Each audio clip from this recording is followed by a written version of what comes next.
അപ്പോൾ നമുക്കിന്നൊരു skin care ചെയ്യാം. അപ്പോൾ നമ്മളിതിനെടുക്കുന്നത് പയറുപൊടിയാണ്. അപ്പോൾ പയറും അതുപോലെ തന്നെ തോമരയും പിന്നെ തൊലി കളഞ്ഞ പയറും കൂടെ എടുക്കുന്നത് വേണം, നിർബന്ധമൊന്നുമില്ല. അത് മൂന്നും കൂടെ പൊടിച്ചെടുക്കാനും ശേഷം കിഴങ്ങ് അരച്ചതാണ് അതിലോട്ട് ഈ പയറുപൊടിയും കൂട്ടി മിക്സ് ചെയ്തിട്ട് ഫേസിൽ അപ്ലൈ ചെയ്ത് കൊടുക്കുക.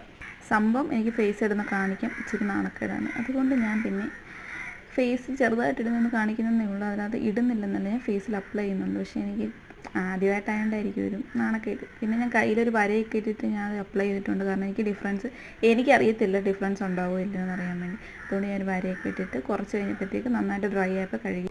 ആദ്യം കളഞ്ഞപ്പോൾ വിചാരിച്ച് വലിയ റിസൾട്ടൊന്നും ഉണ്ടാകത്തില്ല, പക്ഷേ കുറച്ച് കഴിഞ്ഞപ്പോഴത്തേക്ക് മനസ്സിലായി ചെറിയ രീതിയിലുള്ള ഡിഫറൻസ് ആ വരയിട്ട ഭാഗത്തും അപ്പുറത്തോട്ട് ഉണ്ടായിരുന്നു. പക്ഷേ സംഭവം ഒരു കോമഡി എന്താണെന്ന് വെച്ചാൽ കുറച്ച് കഴിഞ്ഞപ്പോഴത്തേക്ക് അത് എവിടെ പോകുമെന്ന് എനിക്കറിയത്തില്ല, അങ്ങ് മാഞ്ഞു. സംഭവം യൂസ് ആക്കുമ്പോൾ ഇങ്ങനെ ചെറുതായിട്ട് ഇങ്ങനെ വൈറ്റ് കളറിൽ ഇങ്ങനെ കാണുന്നതാണ്, പക്ഷേ കണ്ടിന്യൂസ് യൂസ് ആക്കുകയാണെങ്കിൽ റിസൾട്ട് കിട്ടുമായിരിക്കും. എന്തായാലും ട്രൈ ചെയ്ത് നോക്കുക. ചാനൽ ഇഷ്ടപ്പെട്ടാൽ ലൈക്ക് ചെയ്യുക, സബ്സ്ക്രൈബ് ചെയ്യുക. നിങ്ങൾ ഓരോ സബ്സ്ക്രൈബ് ചെയ്യുക വളരെ ഇമ്പോർട്ടൻ്റ് ആണ്. അപ്പോൾ ടാറ്റാ.